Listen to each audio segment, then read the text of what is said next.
Hello, my lovely people. Welcome back to Procrastinate with Books. Today, we are going to head off with the episode 3 of Books to Screen Adaptations. In today's episode, we'll primarily be discussing a few adaptations that did not do so well or did not tally up to the viewers' expectations in terms of books to screen adaptations. They might be good on their own, but since the stories are borrowed or really totally adapted from a particular book, they have to meet up certain criterias, and those are the criterias that we'll be looking up today. And I'll be sharing a few of the disappointing ones that I think you don't really need to put up your time with. Without any further ado, let's tune in further.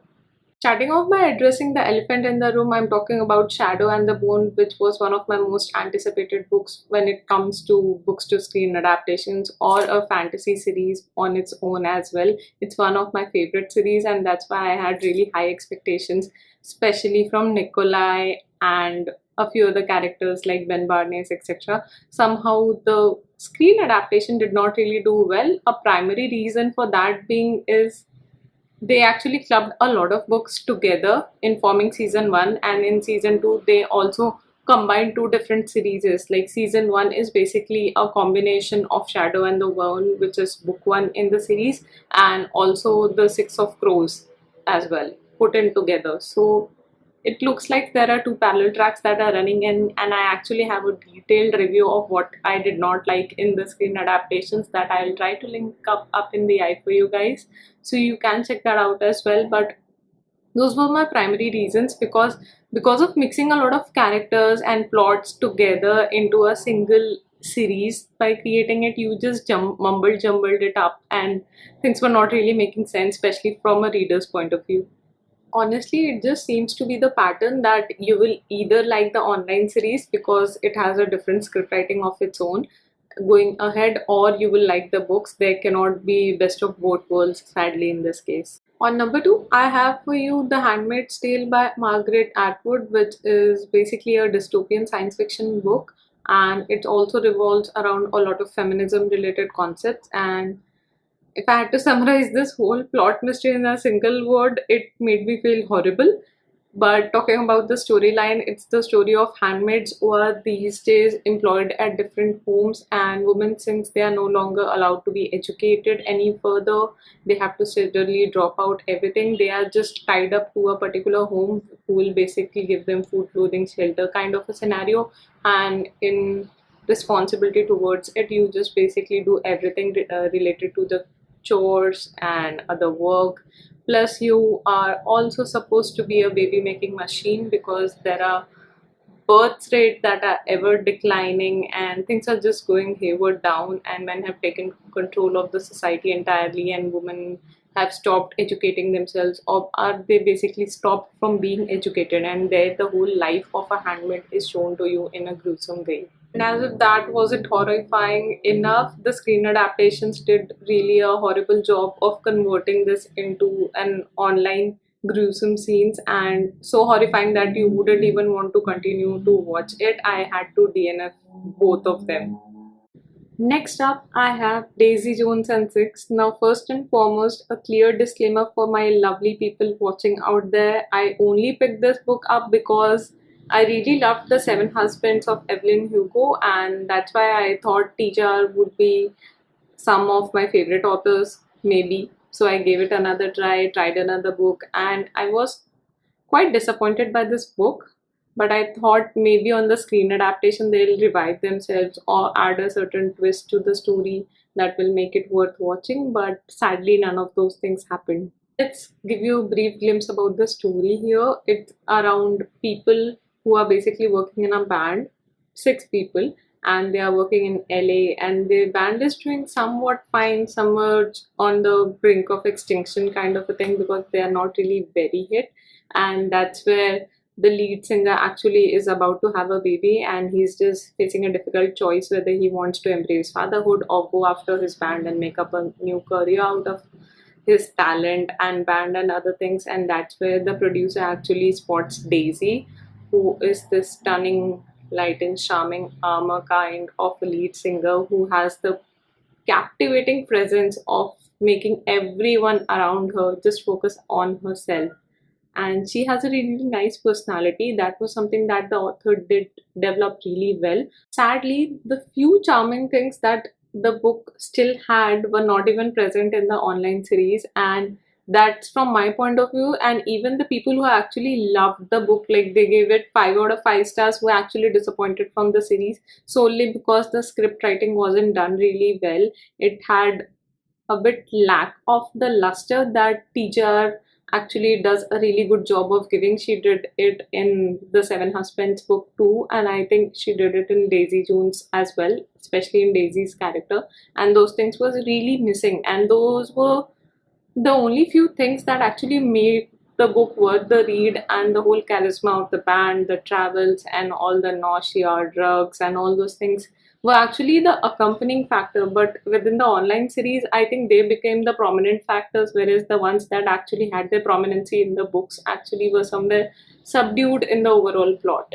Next on the list, I have another fantasy one for you guys, and I'm really sorry to say this, but Rings of Power has been very disappointing, if nothing less. It sadly did not reach up to the expectations of what the Lord of the Rings build up, or even The Hobbit, An Unexpected Journey, and the whole three movies that came out in those series actually did. This online series sadly did not work out, and primarily because one, it is simply adapted from one of the companion novels in this whole world builder, the Silmarillion, and secondly because if you convert a single book into a whole series, I don't know how you basically stretch out the plot to make more sense out of it. You could have gone with the option of including each and every detail that was mentioned in the book. Plus, you could also have given a prequel, sequel kind of a thing. I know there is another season coming out, but I'm really not excited to see it. Primarily because I actually got bored by episode 6, and I don't even recall if I have even seen episode 7 and 8.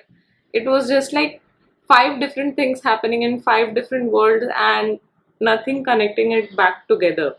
So I don't really know who needs to see this, but JR Tolkien fans, you don't really need to see this. Next up, I have another one of my favorite fantasy series by Cassandra Clare, The Mortal Instruments, and the book one in The Mortal Instruments, City of Bones, was also adapted into a movie. They thought of creating the whole world build up into a movie series, but thank God they did not. They just stopped with book one and movie one basically, because they also understood it's not really working out well.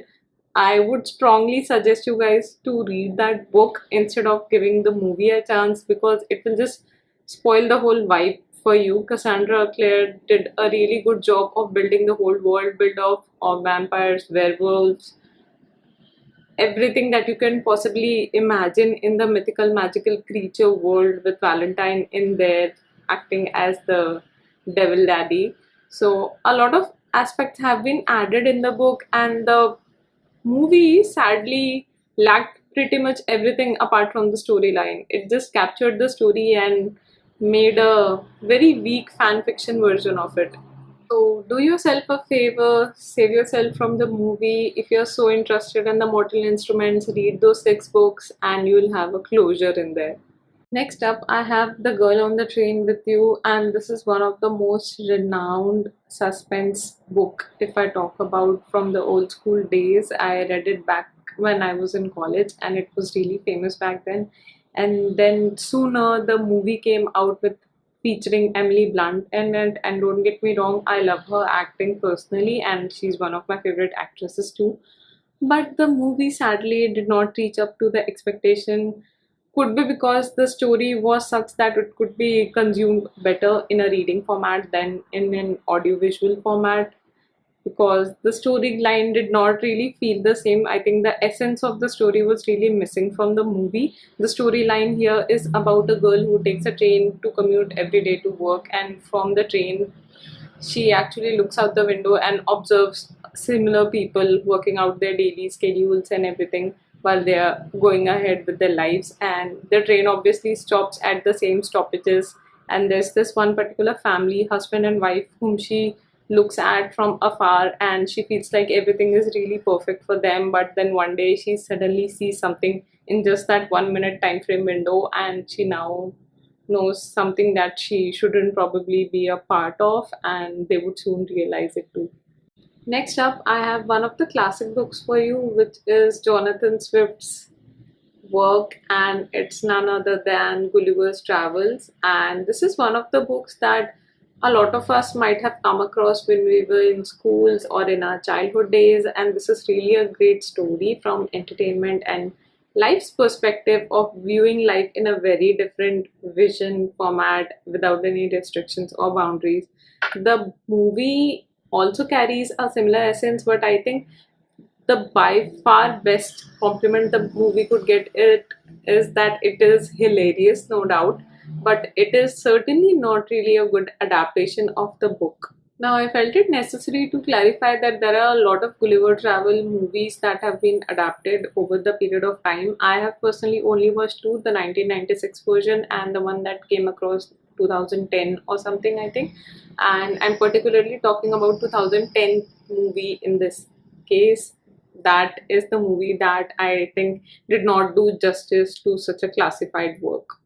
And that, my lovely friends, was all the movies, series, etc. that I basically wanted to share with you guys in today's episode of Books to Screen Adaptations. These were my adopted versions of disappointing viewership. If you also had certain disappointing experiences while watching certain adaptations, books, movies, anything and everything that you would be happy to share, I would like to have a look and think about if we have anything in common from disappointment perspective.